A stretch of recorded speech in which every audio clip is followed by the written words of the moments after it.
داد. پس نقش تو چیه؟ اگه بخوایم دوباره آقای نعمایی رو نمیدونم هستن یا نه، اگر بخوایم رو این کار کنیم که بگیم ICF میاد گوشمون رو میپیچونه و ما کوچیم و باید روش بمونیم که یک کوچ وظیفش اینه که پیگیری داشته باشه مثل یه مربی بره جلو، اوکی باشه. ولی حقیقتش رو بهتون بگم بچه‌ها، باید کمکش کنی که اون کار رو انجام بده با متد خودش. حالا مثلا من این مثال خودکار رو زدم، یعنی چی با متد خودش؟ که کوچینگ هم رعایت بشه.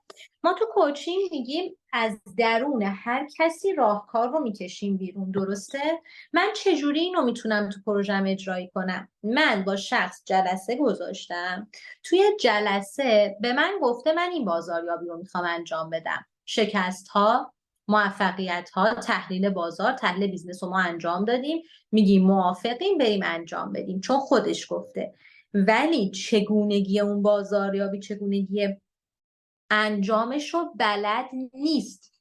در بهترین دوره های آموزشی تا زمانی که من حداقل ایران بودم این توضیح داده نمیشد که آقا اینی که من دارم به تو یاد میدم، مثل الان که من دارم شما چیزی رو یاد میدم، دارم با کیس استادی یاد میدم و بتونم گفتم بچه‌هایی که با من کارآموز دارن خودم براش اجرا میکنم، طرف چشم میشه و گوش کنار من میشینه و میبینه دارم چیکار میکنم.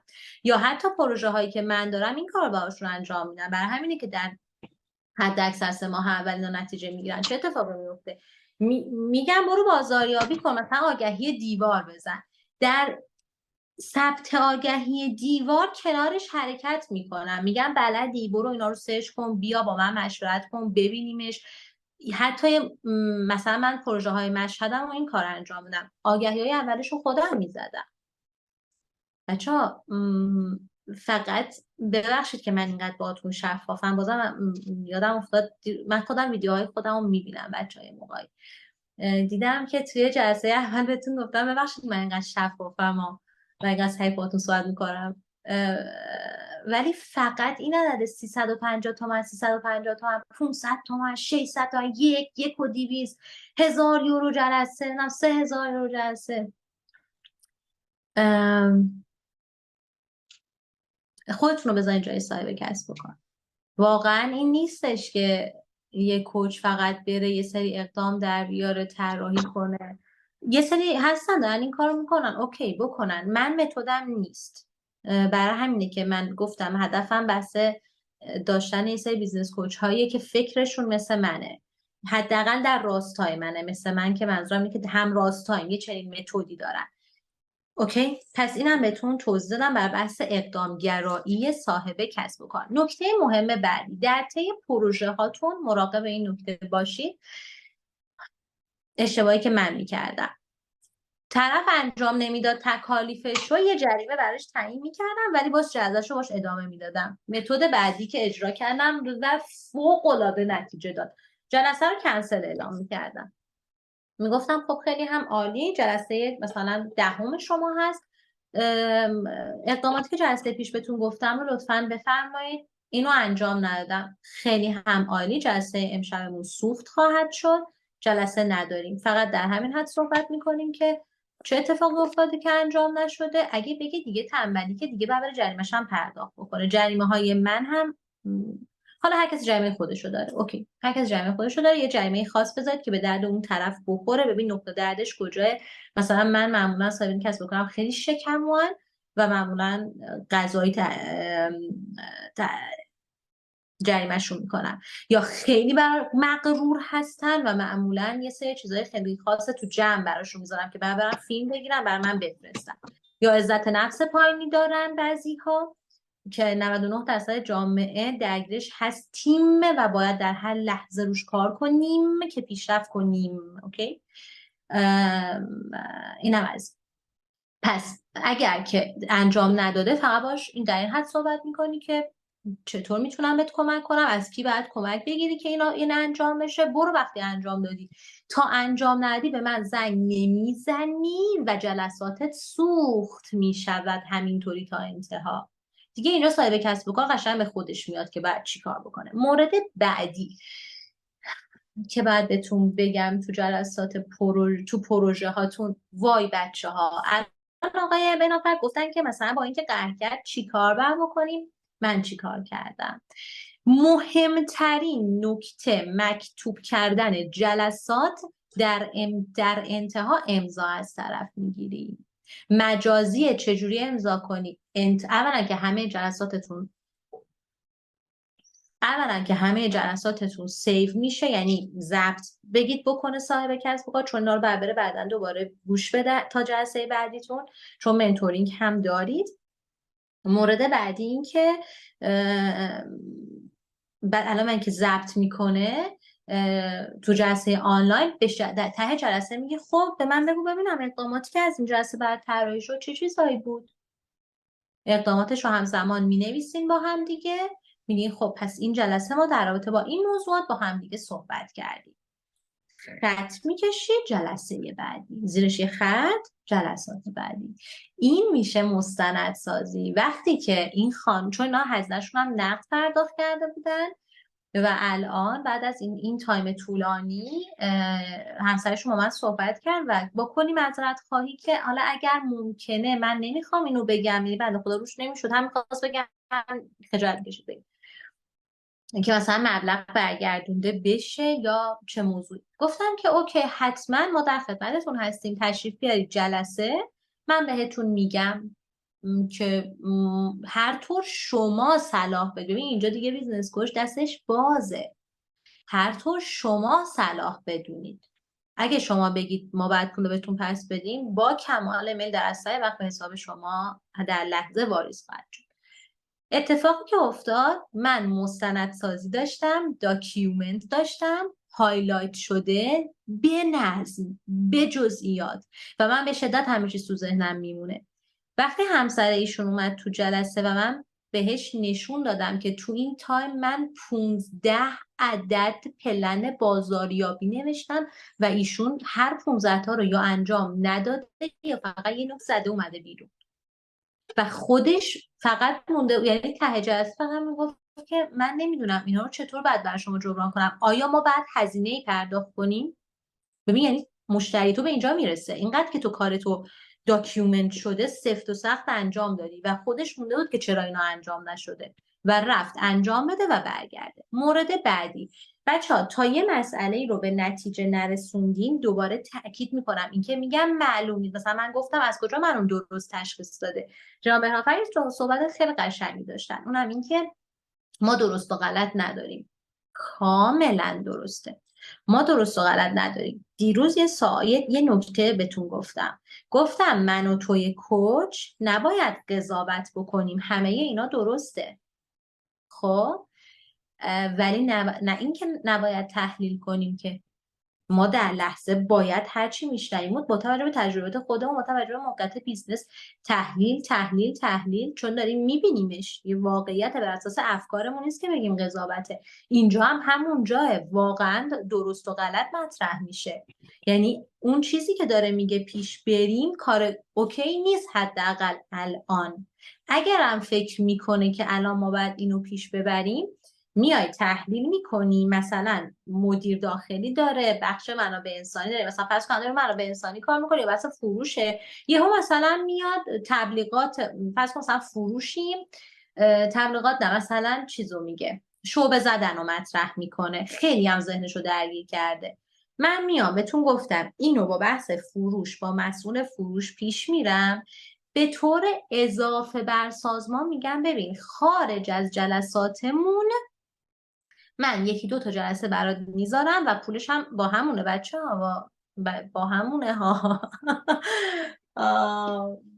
هی هر جلسه پول نگیریم از صاحب کسب و کار و با همون حساب کنیم. قراره مشروب سازی مشتری داشته باشیم، قراره که یه خدا خیرش بده پشت سرمون باشه، که درسته بیزنس کوچینگ رو الان میگیم صنعت پول سازه، ولی خب صنعت خیرساز بیشتر باشه برای خودمون و دیگران تا پول ساز، و بگیم اوکی من بعد یه جلسه میذارم، بیا مثلا مشکلت چیه، دیگه زیاد طولانیش نکنم، این مسئله رو حل کنید. موضوع بعدی ممکن که گفتم همه ماها یه سری مسائلی داریم که از دوره کودکی باهامون بوده، باید اونا رو بتونیم حل کنیم، رو به رشد باشیم. عرضم به خدمتتون یه جایی میبینی بیزینس رشد دیگه نمیکنه و استاپ کرده بیزینس. اینجا معمولا اون جایی که داره آلارم میده، هینت به تو میده که یه مسئله تو ریشه است، ریشه خود صاحب کسب و کار. اونجا میری کوچینگ محور ریشه رو خارج میکنی. گفتم بهتون چطوری میرسی به ریشه. چالش شما متوجه بشی، میبینی توسعه فردی یا روانشناسیه. اگر بحثای روانشناسی و اینجور مواردی که معرفیش میکنی که بره حتما میشه روانشناس، اگر خودت توسعه فردی بلدی و میدونی میتونی باهاش کار کنی، اگرم میگم نیاز به پزشک و درمانگر و دیگر داره که باید حتما براش قرار بدی تا رشد بکنه، تا پیشرفت بکنه. مورد بعدی همینجا بگم، بیزنس تا یه جایی به تکنیک‌های بیزنسی بستگی داره رشدش، از اونجا به بعد به شدت خارج از این موارد خواهد بود. بیشتر تایم نیست بچه‌ها که بخوام واقعا این موضوع رو باز کنم. فقط اینو بدونید که من و شما به عنوان بیزنس کوچ خودمون دائما باید در حال لول اپ باشیم. لول اپ، لول اپ، لول اپ، لول اپ، لول اپ. این لول اپ رو بهتون جلسه اول دوباره گفتم، سرچ کنید، تحقیق کنید، مقاله بخونید، کتاب بخونید، دوره‌های توسعه فردی برای خودتون شرکت کنید، نه اینکه بخواید برید آموزش بدید. یه عادت نامناسبی که داره ایجاد میشه اینه که ما دوره داریم شرکت میکنیم فقط به خاطر اینکه بیایم تدریسش کنیم. فقط دیدمون اینه که من برم این دوره رو شرکت کنم، میتونم اینو مثلا تدریس کنم. بابا یه وقتی هست تو میری یه دوره شرکت میکنی، اینقدر خودت رشد میکنی که راههای درآمدزایی و جریان درآمدزایی دیگه برات ایجاد میشه. پس شما خودتونم دائما لطفا رو به رشد باشید. مورد بعدی، بریم سراغ هلت چک و اینکه چجوری این هلت چک انجام میشه و تو گام اول چیکار بکنید. من جلسه صفرم رفتم بچه‌ها، من برم رو دوره توندم. خب یعنی بعد تون باهاتون صحبت کنم وگرنه نمیرسم مطالب رو بهتون بگم.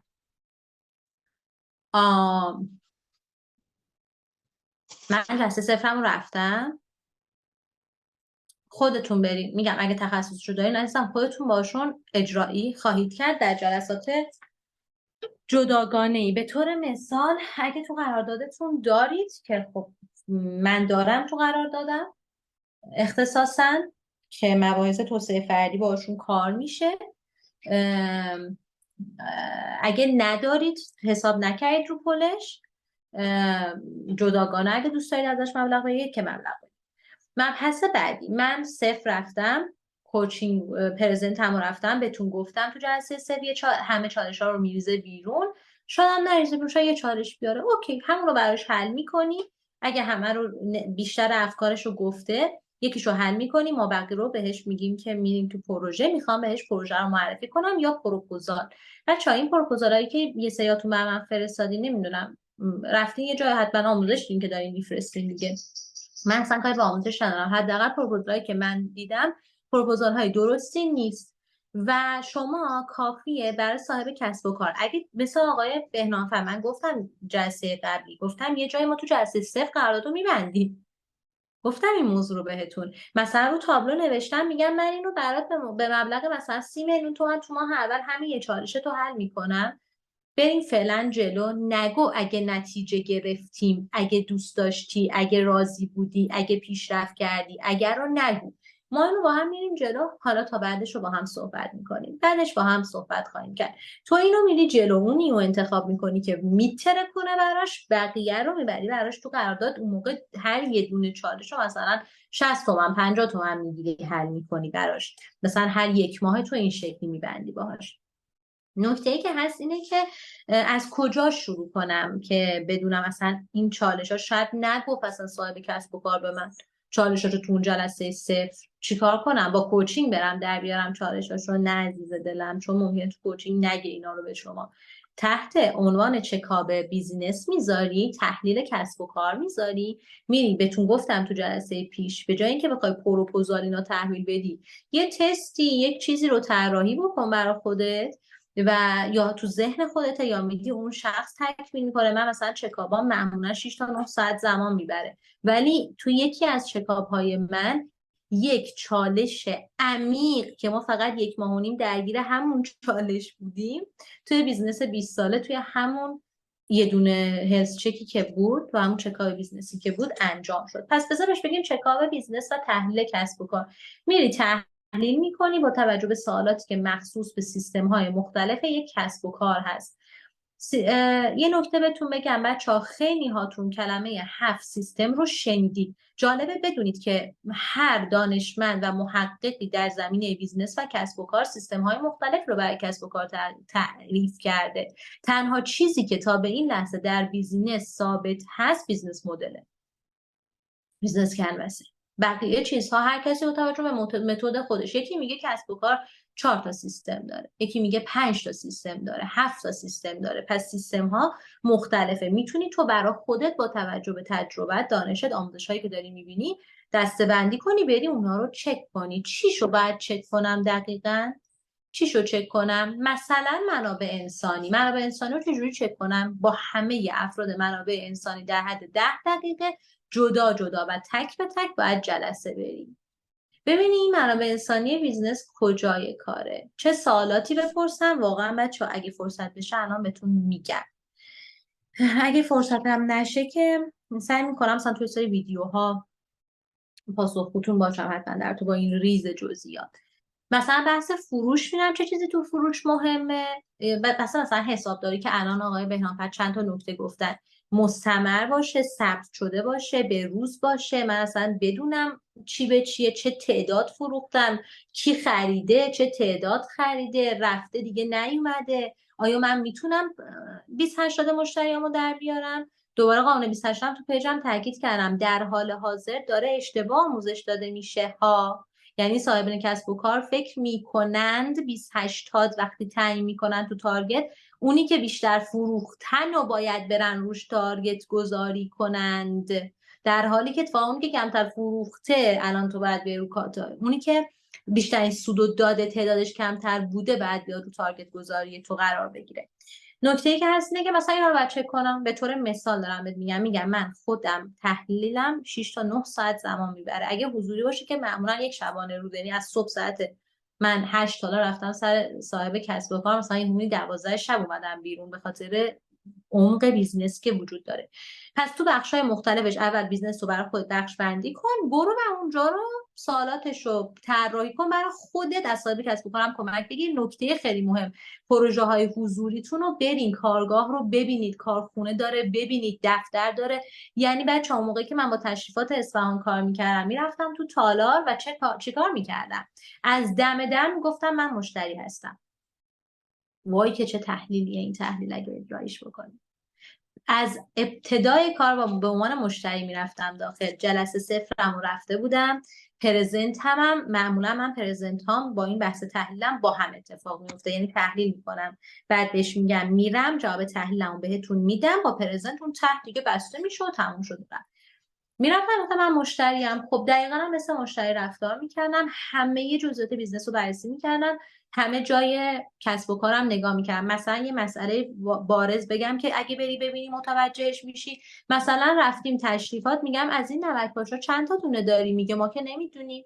میگم هر این نمک پاش چقدر؟ میگه اینا چون نمیدونم طلاقوه مثلا دونه 500 پای ما در میاد. میگم بعد تو تعدادش رو نداری؟ میگه نه دیگه نمیدونم چی میشه، من که نمیتونم اینا رو بیام بشمارم. میگم مسئول کیه؟ اونایی که خب هر شب میان، پرسنل میان دیگه. میگم پرسنل ثابته؟ میگه نه، ما با سری مجموعه هماهنگ میکنیم، اونا خودشون برای ما پرسنل میفرستن هر سری.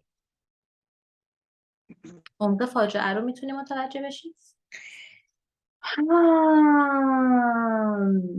پس اگه گیر کرد بهتون گفتم چیکار کنین. پروژهتون گیر کرد، پروژه تعریف کردن رو گفتم، عدم شناخت کافی پروژه رو گفتم. یه جاها اینو گفتم بهتون که اگه زیاد به دل صاحب کسب و کار دل بدین دیگه یه جایی پروژه گره میخوره که دیگه بعد بذاری ببین. اینو واقعا بچه‌ها دارم بهتون میگم، پروژهتون گره توش میخوره. بچه‌ها شما باید با پرسنل رفیق بشید. شما به عنوان رفیق پرسنل وارد میشید. نکته خیلی مهم، به عنوان رفیق پرسنل وارد میشید و معرفی کامل دارید. متاسفانه من توی یکی از بیزنس ها این اتفاق افتاد، صاحب کسب و کار هر چی پرسنلش میگفت نه چون به نسبت به من هم شناخت داشتن میگفتن که نه بذار تا ساحل بیاد، نه بذار تا ساحل. اینا یعنی فکر میکردن یا ابوالفضل یه مثلا دیوی از این اتاق میاد داخل. و هنوز که هنوز ما با پرسنل مشکل داریم ما که فکر میکنم من یک دیوی هستم که دارم میام. پس خودتون رو اونجا درست پرزنت کنید، از قبل صاحب کسب و کار بگید. معمولا طرف، یعنی اکثر اوقات، نه اینکه اکثر اوقات میگم همیشه، بی احترامی که نباید صاحب کسب و کار بشه، جلوی به خود پرسنل سعی کنید ایرادات صاحب کسب و کار رو بهش نگید. ایرادات پرسنل هم جلوی پرسنل به صاحب کسب و کار نمیگید و احترام ها حفظ میشه. ولی اگه مثلا یه چالش اینجا ایجاد میشه، تو طرف کی؟ احساس میکنم خوابیم دادایی، ایشالا که نمیخونم. ساعت 8:25 نه دیگه، طرف پرسنلیم. نه طرف پرسنل میگیریم. آره میریم طرف پرسنل قرار میگیم، چون ببینید بچه‌ها، چه بخوایم چه نخوایم اونا دارن برا ما کار میکنن و دارن کارو جلو میبرن. طرفشون رو داشته باشین، حواستون بهشون باشه. جلسه گفتم بذارین خیلی بهشون اهمیت بدین. این امنیت رو تو جلسات ایجاد کنید که هرچی میگیم بین خودمون میمونه و واقعا هم بین خودتون بمونه، نه که فقط بهشون اینو گفته باشید. هر چند وقت یک بار باز با پرسنل جلسه میری، بهشون میگی به نظرت بازخوری داری به من بگو. من تارگت گذاری دارم بچه‌ها، اینا رو بعدن تو بیزنس ها که آموزش میبینید تدریس قطعا، حالا بر بچه‌ای که هستن که تدریس میشه، بقیه‌تون هم که قطعا آموزش میبینید یا دیدید و میدونید تارگت گذاری بعد انجام بشه. هر کسی تارگت خودش رو داره، با پرسنل تارگت میذاری، تارگتاشون رو با هم میشینید تک تک تو جلسه باشون چک میکنی. من این کار رو میکنم، نمیدونم شما میخواین چی کار بکنید. من یه کاری میکنم که صاحب کسب و کار اون هزینه رفت و برگشت منو که میده، هزینه بهترین هتل رو که میده،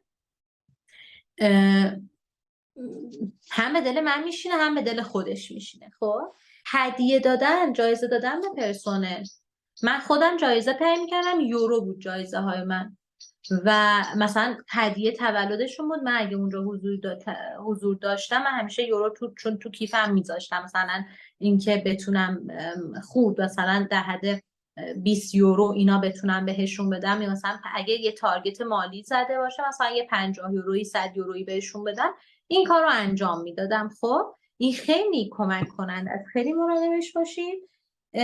اوکی بچه ها، نکته بعدی، پیگیر صاحب کسب و کار باشید، ولی نه اینکه شما بدوی دنبالشا. اینو شفاف کن تو جلسه اول براشا. این همون پروپوزالیه که هی دنبالش میگنیم، به خدا این همینه، همین بسه، این کافیه.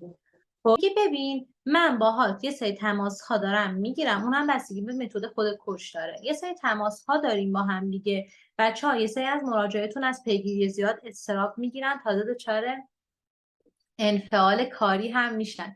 حواستون رو جمع کنین پس لطفا به این موضوع.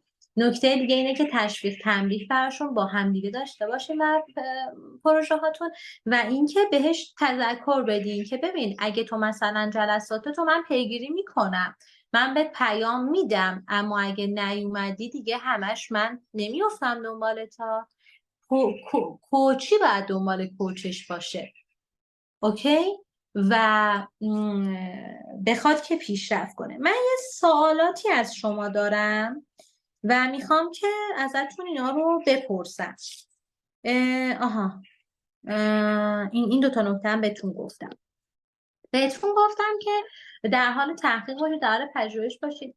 من خیلی دارم اینو میشنوم، میخوام ازتون یه سوال میخوام بپرسم، اینو جواب به من بدین. دوباره حالا یه کیس استادی لازم بشه بریم، اگر نه اینکه سوالاتتون رو دستتون رو بیایید بالا، انجام هم سوالشون میپرسم. سایر عزیزان همینطور سوالاتتون رو به ترتیب بپرسید بیاید جلو، چون که ممکنه سری مطالب باشه که من ذهنم یاری نکرده باشه کامل بهتون بگم، خب تو سوالاتتون متوجه بشم. میشه به من بگید بیزینس کوچینگ بین المللی یعنی چی؟ جز بچه‌هایی که تا الان صحبت کردن بیاین صحبت کنین ها. بقیه بچه‌ها که صحبت کردن یکم فکر کنن. اونایی که صحبت نکردن، اینکه بیانش میکنیم، میگیمش. بیزینس کوچینگ بین المللی یعنی چی؟ سلام و عرض ادب. سلام، خسته نباشی. سپاسگزارم، خدا قوت شما. متشکرم، لطف کردین. منظور مدرکه، یعنی اونایی که مدرک PCC دارن؟ نه، میخوام بدونم که شما چی فکر میکنی. یعنی که بتونه در چی تعریف دنیا، میکنی؟ بیزنس کوچینگ بین المللی رو چی تعریف میکنی؟ یعنی هر جای دنیا هست انقدر مسلط شده به کوچینگ که هر جای دنیا هست هر بیزینسی رو میتونه کوچ کنه. خب اوکی، لازمش چیه؟ لازمش این هستش که همون مدرک بین المللی رو داشته باشه دیگه. مدرکه یعنی رو داشته باشه. من آموزش میخوام خودم بردارم که بچه ها شما رو ببینن دیگه، منو فقط ندونه.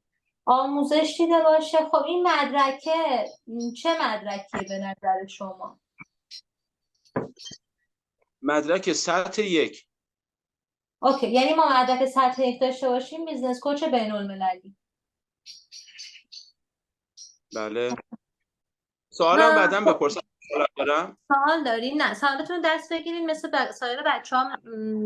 من متحد میمونم که سوال همه رو پاسخ بدم. من تقریبا آرجا آموزش من میتونم یه پاسخ بدم بهتون در ارتباط با سوالتون؟ آره حتما. آره اوکی، الان بگین بعد من 2 نفر رو با هم تحلیل میکنم. علاوه بر بله، خواهش میکنم. علاوه بر این که حالا این داستانهای کسب و کار و کوچینگ رو باید بلد باشن، فکر میکنم باید به زبان هم خیلی خوب مسلط باشن که بتونن اون ارتباط رو با همه افراد برقرار کنن. سپاسگزارم. بله قطعا همینطوره. یه نکته بگم بچه ها، من نمیدونم چند نفرتون جلسه اول بودین، ولی این رو دارم اعلام میکنم و قدرتمندانه تر در آینده خیلی نزدیک در بازار ایران اعلامش میکنم. مدرک ACTP PCC MCC از ICF فقط مدرک کوچینگه. شما میتونید با فارسی زبانها، انگلیسی زبانها این رو بگذرونید و در گیاه شناسی، در بیزینس، در آبیاری گیاهان دریایی، در دامداری، در خیاطی، در هر چیزی که فکرشو کنی میتونی اون رو به کار بگیری. بهتون گفتم بیزینس کوچینگ یعنی خیاط و چرخ خیاطی. خیاط کیه؟ چرخ خیاطی کیه و چیه تو بیزینس کوچینگ؟ کوچینگ میشه چرخ خیاطی، اون بیزینسه میشه اون خیاطه که مهارت داره. مدرکی که در هر آکادمی در ایران داره در تحت عنوان ACTP داده میشه فقط برای همون آکادمی معتبره. شما با ACTP اینجا یا هر جای دیگه دنیا نمیتونی اعلام کنی که من چیم یا کیم یا چی کارم. فقط مثل این که رفتی یه جایی 500 ساعت نمیدونم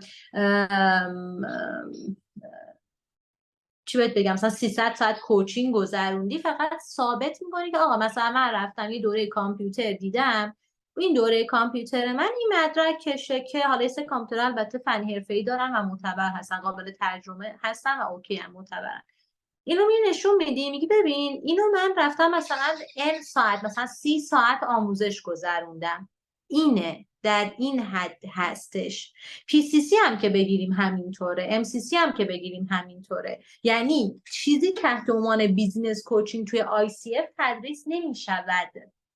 ما رشته‌ای داریم تحت عنوان مستر بیزینس کوچ MBC، مستر بیزنس کوچ. این رشته دانشگاهی هست که داره تدریس میشه. در کنارش ما یه سری رشته داریم تحت عنوان رشته های کوچینگ که داره تدریس میشه. دوباره در کنارش یه سری رشته داریم تحت انواع مختلف بخش‌های بیزنس مثل مارکتینگ هستش که داره تدریس میشه، دیجیتال مارکتینگ، لیدرشپ هست داره تدریس میشه و الی آخر. چرا اینا رو دارم میگم؟ ما میخوایم تو بازار یه تفاوتی ایجاد بشه، دیگه بدونیم، خواهش میکنم دیگه بدونیم، شروع کنیم به دانستن یک سری چیزها، هر چیز رو دیگه نپذیریم، بریم یه سرچ کوچیک بزنیم، از حقیقتش مطمئن بشیم، سوال بپرسیم از افراد دیگه. پس این تا اینجا. نکته دیگری که مطرح شد برای زبان، اون که خب بین الملل یعنی چی اصلا؟ من نمیگم پروژه های خارجی برداریم، اصلا پروژه خارجی نمیخوایم ما برداریم، در این حد که 4 تا دونه مقاله بخونیم، 4 تا دونه رفرنس اصلی بخونیم، باید یه دانشی داشته باشیم؟ اصلا از یوتیوب برو استفاده بکن، باید یه دانشی داشته باشی یا نه؟ پس برای اینکه این اسم رو بتونیم انتخاب کنیم و داشته باشیم به دنبال خودمون، مثل قدیم که حالا من آنچنان سنی ندارم که میگم قدیم، ولی خب اون زمانی که مثلا من بچه بودم این مد بود. اول کلا که همیشه پزشکی بود و خانم دکتر آقای دکتر خانم دکتر آقای دکتر، از 4 سالگی مثلا من میگفتم خانم دکتر، و بعدش هم که مهندسین شدن و مهندس بچه‌ها دیگه نذارین مثل این باشه که هر کی هر لقبی پیدا نمیکنه میخواد اون یکی رو خطاب کنه بهش میگه مهندس این کارو میکنی، دکتر این کارو میکنی. میدونی چی بهت میگم؟ بیایم خودمون انتخاب کنیم که یه قدم درستی در این زمینه برداریم، چون اتفاقا من اینو از پشتیبانای مجموعه شنیدم، خیلی جالب بود برام اینکه یه سری گفتمان ها بینشون برقرار شد بین بچه‌ها و بعد گفته بودن که من خودم دارم دوره بیزنس کوچینگ بین الملل رو میگذرونم. بعد خب برای من واقعا سوال ایجاد شد که دقیقاً کدوم دوره بین المللی در ایران بیزنس کوچینگ بین المللی داره تدریس میشه، و خب بعد متوجه اشتباهی که وجود داره شدیم. امیدوارم که به هم دیگه کمک کنیم تو این مسیر که بتونیم تفاوت‌ها رو برای جامعه خودمون ایجاد کنیم، چون این شغلمونه، این بیزینسمونه. یه مثال بزنم بریم سراغ سوالاتتون که قراره کل قطعا نکته یاد بگیریم و طبق صحبت جان بهنام‌فر من که بهتون گفتم چیکار میکنم تو پروژه ها، ولی اگه دوست داشتین اوکی بیاین تا مثلا من بیام بهتون بگم که میخوام باتون پروژه بردارم و یه نقشه هم بازی کنیم اگه فرصت بشه، که من اوکی ام اگه بمونید. نکته‌ای که میخواستم بهتون بگم، مثالی که میخواستم بزنم، قشر راننده های عزیز توی کشورمونه. من خودم پدرم شرکت حمل و نقل داشتن و الانم که بازنشسته شدن. خیلی برام جالبه این موضوع. پدر من در ابتدا کویت میرفتن، حالا یه سری از بچه‌ها قطعا آشنایی دارن نسبت به این قضیه، و خیلی اتفاقی خب بعدش برمیگردن و میرن تو حیطه حمل و نقل و شرکت حمل و نقل داشتن اصلیه، برام که بازنشستن. خیلی برام جالبه، خیلی این بازخوردم تا حالا بهشون دادم نسبت به خب افرادی که دارن با ایشون همکاری میکنن. اینجا و سایر کشورها مثلا آمریکا که دیگه خیلی بیشتر از آلمان، معتبرترین شغل رانندگی، راننده تریلر باشی که دیگه واو، یعنی باورتون نمیشه. مثلا اگر شما اینو دنبال خونه بگردید اول راننده‌های تریلر رو قرار میدن، اولویت اونا هستن. اصلا احترام، اصلا رفتار، برخورد، اصلا ماشینشون رو احساس میکنی هر ماشینی من اینجا میرم تازه کارواش اومده بیرون. چی میشه که توی ایران اون اتفاق برای اون قشر میفته و چی مثلا یه وقتی میخواد بگه میگه با من راننده مثلا تاکسی دارم، من راننده فلان بودم. یا از این طرف چی میشه که تو این کشورها اینقدر اولویت داره این شغل و بها داره بهش داده میشه؟ به خاطر رفتار خود مردم هست، خود صاحبین اون شغل برای خودشون ارزش قائلن. بالاخره این بیزنس کوچینگ به عنوان یک بیزنس قرار گسترش پیدا کنه، پس بهتره که خودمون حواسمون به چارچوب‌ها باشه. بریم سراغ سوالاتتون. میگن بچه‌هایی که خیلی ساکت میشینین خسته نمیشین؟ خدا قوتتون بده، یکم صحبت کنیم. خب آقای بهنام‌فر یه سوال داشتن، آقای آرمیده خانم هانیه. بچه‌ها دوست عزیزمون که آخرین نفر بودن گفتن من سلام بپرسم، من اسمشون رو ندیدم، اگه میشه چون تا الان سال شما پاسخ دادن ایشون صحبت بکنه بعد در خدمت شما هستن. جناب آقای عزیز بله جناب درزی، خیلی خوشحالم که میبینم. ببخشید من یه خورده دیر اومدم، عذرخواهی میکنم. من سوالمو بپرسم. یه جای شما فرمودید که عرض کنم که به پرسنل یه هدیه‌ای داده بشه، اینا میتونه جنبه خوبی داشته باشه. اینو من متوجه نشدم، به چه مناسبت اون هدیه رو فرمودید که میشه داد به اونا، به پرسنل؟ اوکی، اینو جواب بدن بعد سوالات تو بعدیشون میپرسید یا فقط همین سوالو دارید؟ همین سوالمه، سوال دیگه اوکی. نداره. ممنون میشم. بله، مرسی که سوال پرسیدید. زمانی که شما تارگت گذاری میکنید و اون پرسونه به تارگتش میرسه، برنامه‌های روتینش رو داره انجام میده، از جانب خودتون بهش هدیه میدید، یه طرح تشویقی بهش تعلق میگیره. خیلی انگیزه توی سایر بچه‌ها ایجاد میکنه و خود اون شخص هم همینطور. اون جشنه منظورتون نیست که مثلا یه موفقیت رو یه جشنی بگیریم؟ میشه این کارم کرد، ولی نه یعنی میشه اون کارم کرد که برای هر موفقیتی که جشن بگیریم، خیلی هم خوبه، بزنیم برقصیم، خیلی هم کیف میده، خیلی هم عالیه. ولی اینو من جدا گفتم از اون. میتونین دوتاشو اجرایی کنین، میتونین دوتا توی یه مورد اجرا کنین، ولی اینکه به اون شخص یه چیزی از طرف تو به عنوان یادگاری به خصوص داده میشه، خیلی حالش رو خوب میکنه. یعنی باورتون نمیشه، من وقتی از ایرانم خارج شده بودم به 2 نفر از بچه‌های املاک قول داده بودم که به خاطر هر یه قراردادی که فروش میزنین 20 یورو بهتون تعلق میگیره. اون موقع بهشون گفته بودیم 20 یورو و من هنوز اینا رو بهشون نداده بودم. من تا خارج شدم به صاحب کسب و کار گفتم که لطفاً برو امروز حتما صرافی اینو بگیر و به بچه‌هات بده و بگو که مثلا من فرصت نکردم دیگه برگردم هفته آخر پیشتون. باورتون که مثلا با چه ذوق و شوقی با اینا عکس گرفته بودن، تو کانال تلگرامشون با من گذاشتن و چقدر ذوق کردن که آره مرسی. بعد بچهای مثلا مشاوره های رهن و اجاره اومدن گفتن پس ما چی؟ مثلا به اونام قبلا گفته بودیم البته که مثلا به شما برای هر قراردادتون 10 یورو داده میشه، به خاطر اینکه خب قرارداد رهن و اجاره کوچیک‌تر. آره بله اوکی، ممنون. عزیزی، سلامت باشین. خب بریم، بفرمایید دیگه، خودتون ترتیبتون رو میدونید بچه که من دیگه برنگردم. یکی یکی تشریف بیارید بالا و سایر دوستان هم نمیدونم، یا من خیلی دارم خوب توضیح میدم سوال ندارین یا سوال دارین نمیپرسین. سلام مجدد. سلام. اولا از بین صحبتاتون یه نکته متوجه شدم که خیلی ارتباطتون نزدیکه با پشتیبانو به علاوه تایمی. شدت. آره این خیلی خوبه.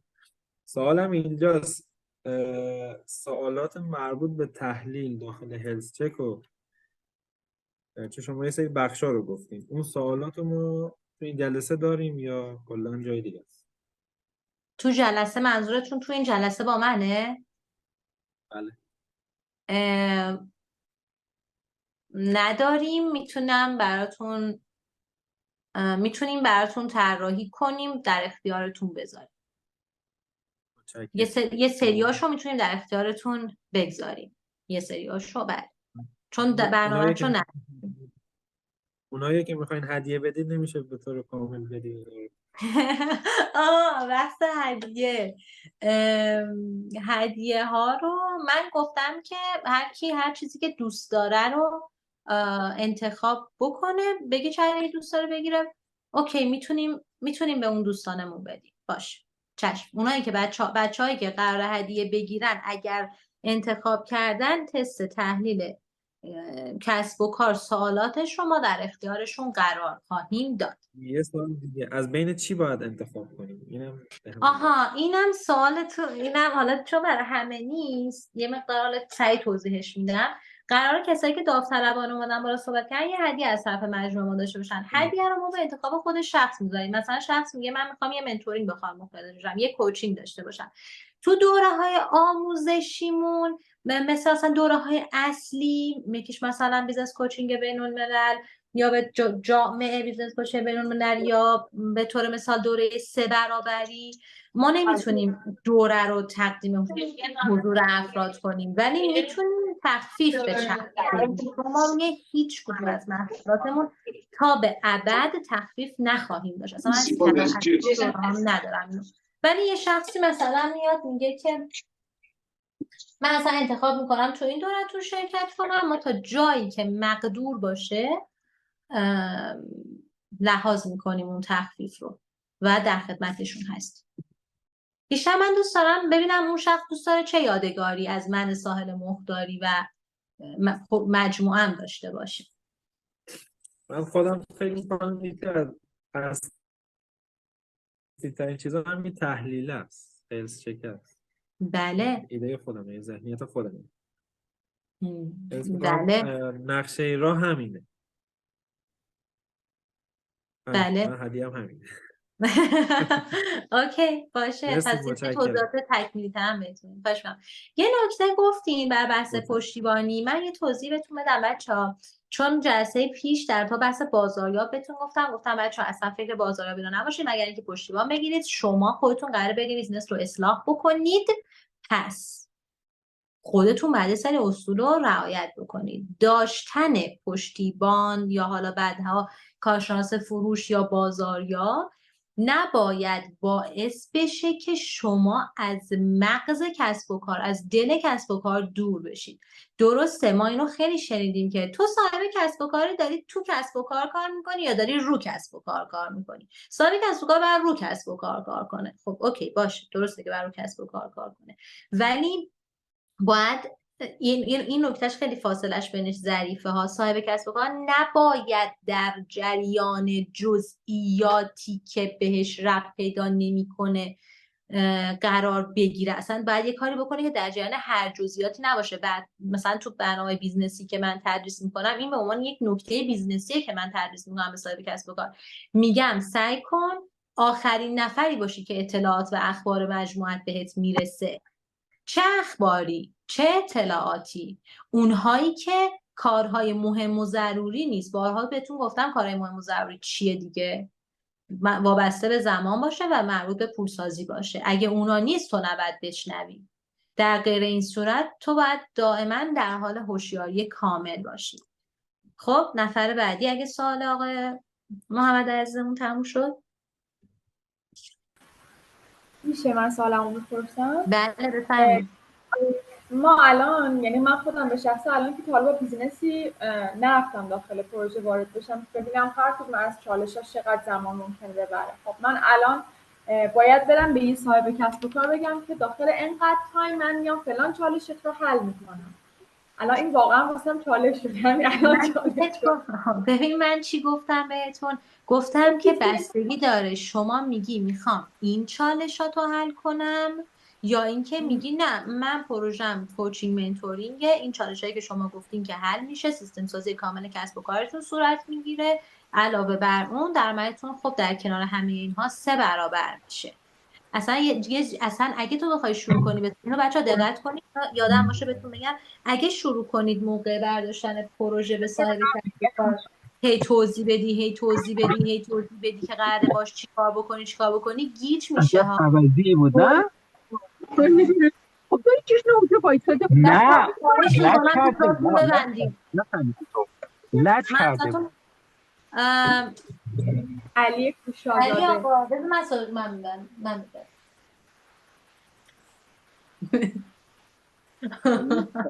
خب بستگی داره که بچه‌ها دیگه واقعا به صدا بسته باشه.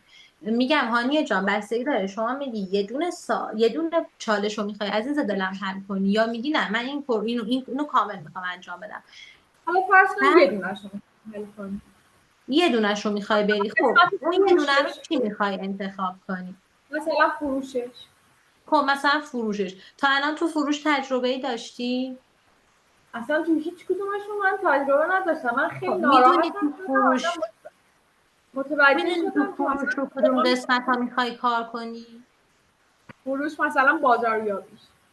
مثلا اوکی من در نظر میگیرم که فروش و بازاریابی رو تو یه دونه الان در نظر گرفتی که میدونی که نباید یه دونه در نظر بگیری، آره. هم جداشون بکنی. خب مثلا میگم بازاریابی، برای بازاریابی میخوای چی کار کنی؟ مثلا حالا یه پلنی داشته باشم، چیزایی که بلد هستم بره داخل کسب و کارش پیاده سازی بکنه و از طریق اون حالا بتونه یه سری مشتریات جذب کنه. خب به هم بگو فکر میکنی به صورت شمی بگو خودت فکر میکنی چقدر این زمان ببره؟ ببین بازاریابی پروسش باید یعنی چند مرتبه اتفاق بیفته. یه پلن باید چند مرتبه هر یه پلن آره. تکرار. خب آره. فکر مثلا می‌کنی باید مثلا 3 ماه حداقل 3 ماه حداقل باید این پلن تکرار بشه به نظر. خب تو شاید هم حس اشتباه خودت ببین اینا رو لحاظ کن. بذار اینجوری بعد شفاف کنم. بیزینس ببین اندازش چقدره، کوچیکه، بزرگه، به چه شکل بیزینس، تعداد پرسنلش مهمه. حالا ما فهمیم تو فروش بهش کن. بذارم فقط تو فروش. اختصاصا تو فروش یه ببین این بیزینس تا میانگین درآمد مثلا فصل قبلش چقدر بوده، سال گذشته همین موقع میانگینش چقدر در میاد براش. خب و تو مثلا چقدر میتونی اینو افزایش بدی، نه کجا میتونی متوجه بشی؟ یا از شخص میپرسی، میگه آخرین پلن بازاریابی که رفتیم چی بوده؟ میگه هیچی، اصلا بازاریابی نداریم. مثلا من اینو توی کچلواری مکنو اصفهان داشتم، اون نمیدونم بچه‌ها کدومشون اصفهانی یعنی میشناسن این کچلواری رو. خیلی جالبه که من با اینها مصاحبه داشتم و کار کردیم. خیلی جالب. گفتم پس بازاریابی چیه؟ هیچی. با درآمد خیلی خوب، تبلیغاتتون هیچی. وقتی تو میبینی هیچیه، میدونی در بازه زمان کوتاه و با اون عددی که به دست می آوردن میتونی مثلا 2 ماه اینا رو به نتیجه برسونی، 3 ماه به نتیجه برسونی دیگه راحت. به سابقه بیزینس، برنامه‌های بازاریابی میدن، برنامه‌های بازاریابی که تا الان داشته، تبلیغاتی که تا الان داشته، ارزم به خدمتت عددی که تا الان به دست آورده، عددی که میخواد بهش برسه. یه جایی هست از کنم میگه نمیدونم، من فقط دلم میخواد اون که بیای با من کار کنی، بیای مثلا من کمک بکنی. اوکی، تو با همه اینا در کنار هم دیگه متوجه میشی که چقدر باید بهش تایم بدی. مثلا منابع انسانیه، میبینی چه تعداد پرسنل داره، آخرین جذبش کی بوده، قدیمی‌ترین نیروش کیه. مثلا میبینی قدیمی‌ترین نیروش مال 1 سال پیشه، میگی بیزینس تو 20 ساله است. اگه قدیمی‌ترین نیرو 1 سال پیشه چه آلارمی داره بهت میده؟ این نگهداشتش مشکل داره. پس من باید تو نگهداشت رو این کار کنم، جذب نیرو رو داشته باشیم. یه قسمت فرآیند نویسی مخصوص پرسنل هم بعد من انجام بدم، مخصوص جذب پرسنل، نگهداشتش و حالا افرادش. درسته؟ مثلا این پروسه با وضعیتی که من دارم میبینم 3 ماه 2 ماه زمان میبره. مثلا 1 ماهه ها بود که بهتون گفتم ممکنه بگین خانم خیلی کدوم چالش ها رو 1 ماهه بریم.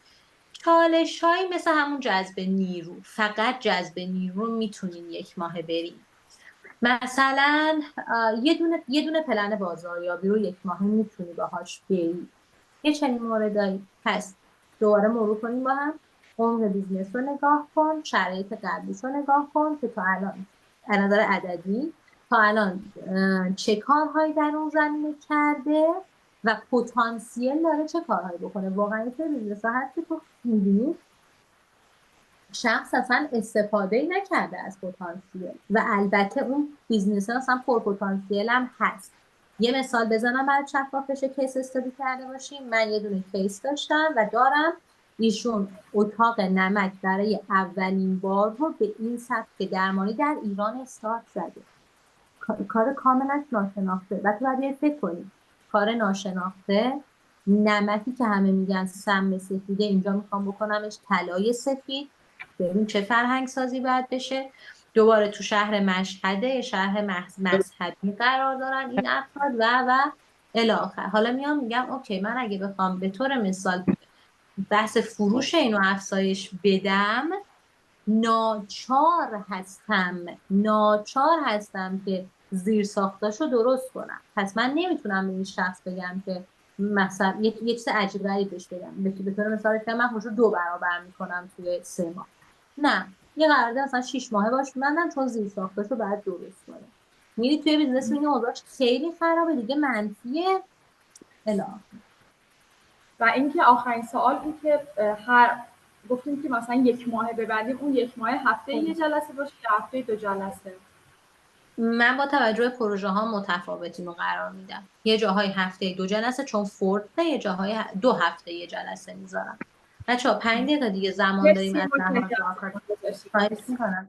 ولی بیاین سوالاتتون رو بپرسین. من فکر کنم خیلی دارم بهتون توضیح میدم. بفرمایید. من بپرسم سوالشو؟ نمیدونم دستاتون رو نمیدونم که دستش بالا بوده. اگه نوبتتونه بله بفرمایید. تو صفم دست نداشتم که دستمو بگیرم بالا، خودم بازش کردم. دیگه خب نمیتونم. پس صبر کن. آقای بهنامفر میخوان سوال بپرسن، آقا میلاد سوالش رو بپرسه، آقای حجتی هم سوالش رو بپرسن. این آقای حجتی خودمونن. خیلی ارادت داریم، خیلی خوش آمدین، خیلی خوشحالم که میبینمتون. خب آقای بهنامفر بفرمایید، بعدش زهره جان شما دستتو بگیر که شما هم سوالتو بپرسی. من عذرخواه عزیزان هستم که من آموزشم ساعت 8:30 به شما تموم شده، الان پاسخگوی سوالاتتونم و چون جلسه آخره در حد 10 دقیقه باهاتون یا 1 رو بیشتر باهاتون ادامه خواهم داد که فقط سوالاتتون برطرف بشه. در خدمتتونم. بفرمایید سوالاتتون رو سعی کنید کوتاه بپرسید که من کوتاه جوابتون رو بدم. خدا قوت، جان خسته نباشید. عرض مرسی. خدمتتون که این که فرمودید طرف پرسونل باشی، من دقیقاً چون طرف پرسونل بودم این قرارداد 5 میلیاردی رو از دست دادم. قبل از اینو پروژه یا بعد از پروژه؟ نه، توی پروژه دیگه، تو همین پروژه مزون دقیقاً مسئله رو که ما مشکافه کردیم این که ما طرف پرسونل وایسادیم.